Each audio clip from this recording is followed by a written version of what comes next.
Assalamualaikum warahmatullahi wabarakatuh. Pada video kali ini, saya Isfatona dan kawan saya Muhammad Arashi Al-Hakim. Di sini kami akan menjelaskan tentang kelompok sosial. Nah, sebelum kita masuk kepada pembahasan, sebelumnya saya ingin memberitahu nih, apa saja sih yang akan kita bahas pada kesempatan kali ini. Jadi ada 3 poin yang akan kita bahas pada kesempatan kali ini. Yang pertama, pengertian kelompok sosial, yang kedua proses terbentuknya kelompok sosial, dan yang ketiga yaitu macam-macam kelompok sosial. Baik, yang pertama saya akan membahas tentang pengertian kelompok sosial.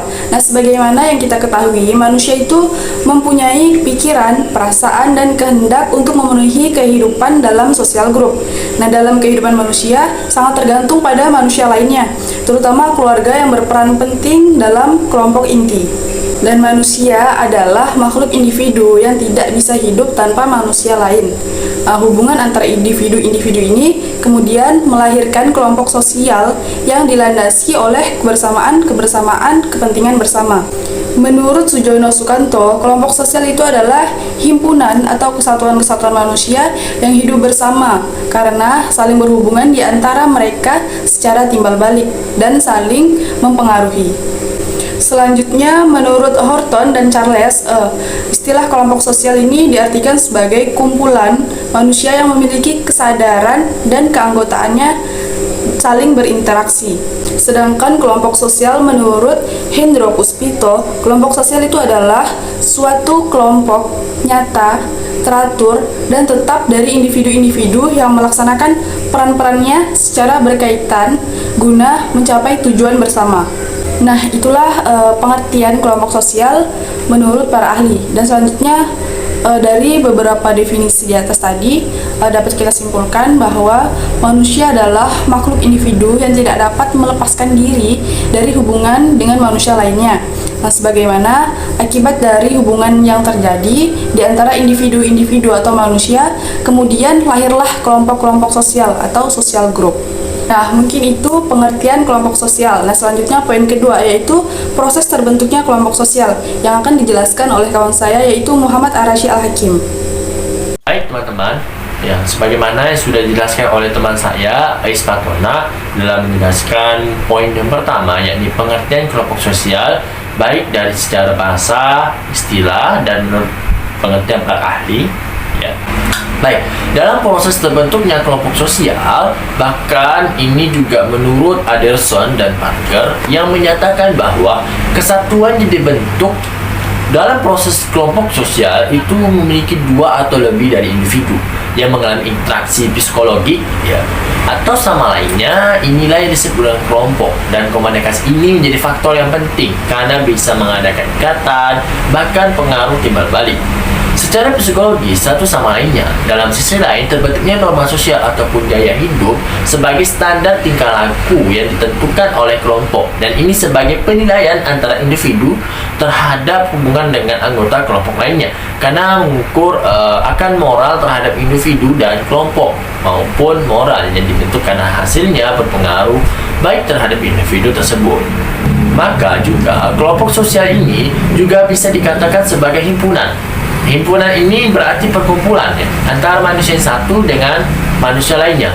Maka menurut Sujono Sukanto ada beberapa syarat yang harus dipenuhi terbentuknya proses kelompok sosial ini.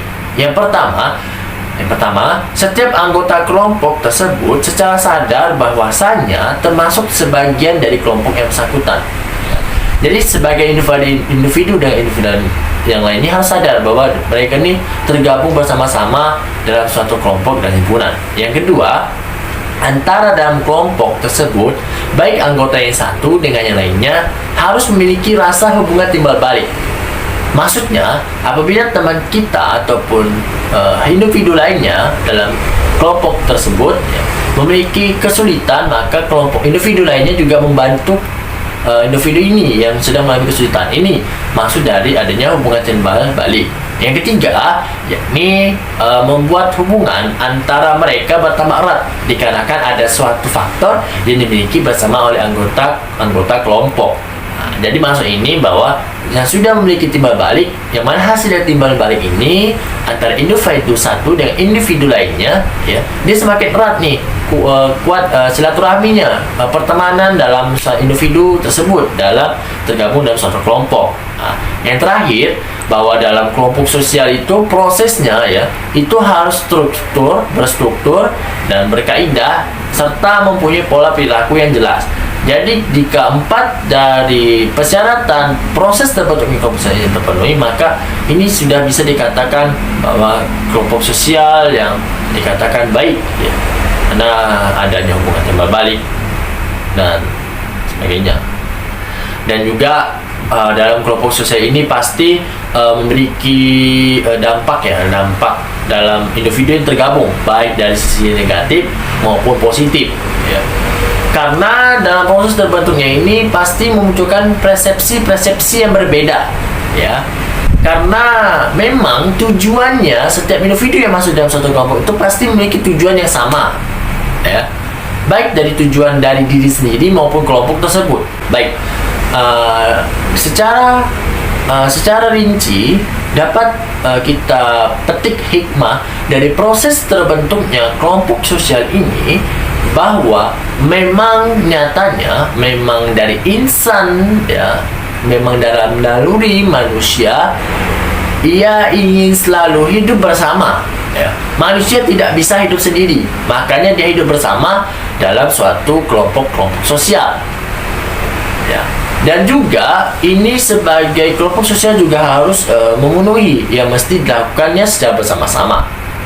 Dan juga ada dua hasrat sehingga terdorongnya manusia itu hidup berkelompok. Yang pertama, hasrat untuk bersatu dengan manusia lainnya dan di sekitarnya. Maka manusia tidak bisa dikerjakan sendiri, maka dia harus bersatu untuk mencapai tujuan yang diinginkan maupun tujuan dalam kelompok tersebut. Yang terakhir, hasrat ini bersatu, ya, dengan situasi alam. Ya, dari ini proses terbentuknya kelompok sosial yang teman-teman bisa pahami. Berikutnya kita akan masuk pada macam-macam kelompok sosial. Di mana macam-macam kelompok sosial ini kami ambil 5 poin, ya.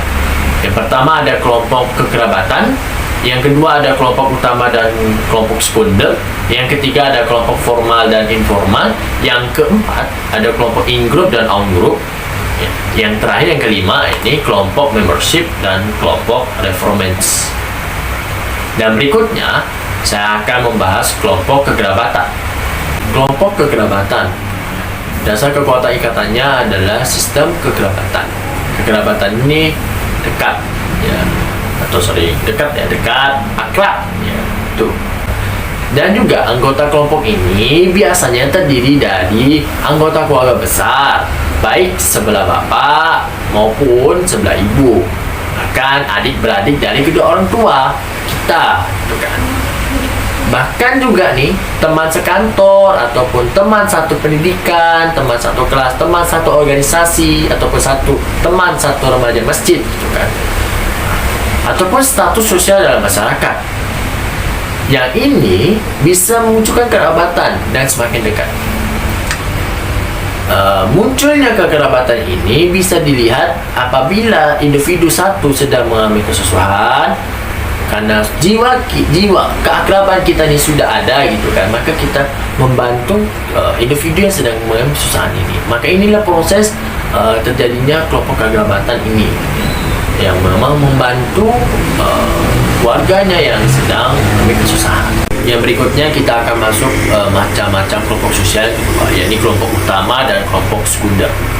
Kita masuk kelompok utama. Kelompok utama ini sering disebut dengan we feeling, yang dimana memiliki perasaan, memiliki anggota terhadap kelompoknya sangat besar. Ciri utamanya adalah intensitas interaksi sosial yang intim. Intim masuk di sini memang mereka benar-benar memiliki hubungan darah secara langsung, ya, dan lebih mengarah, ya, kepada kasih sayang. Karena kasih sayang itulah dia karena adanya hubungan darah, ya, dan juga kedekatan, dia lebih akrab, lebih dekat. Contohnya adalah keluarga inti dan keluarga besar. Berikutnya kelompok sekunder.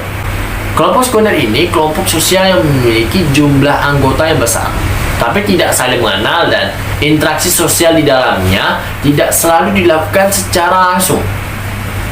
Ciri-cirinya dari kedekatan personal, anggota tidak terlalu diperhitungkan.